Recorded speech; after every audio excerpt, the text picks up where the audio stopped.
كل magaalada aad ayay bilicda u soo noqotay iftiinka iyo jidadka qaar oo mugdi ahay qayb badan ayay ka qayb qaateen arrimaha bulshada amniga ganacsiga intaas oo dhan ayaa magaalada ku soo noqotay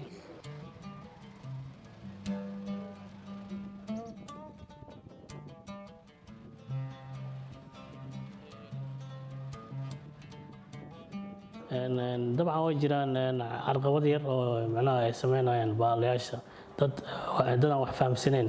inay bateriyaasha iyo counter charger-ka iyo nalalka ay kala baxaan taasna waxaan dhihi karnaa waa kolley aqoon darro qaarkood waxa u geysay ganacsi inay ka ganacsadaan ama ay gataan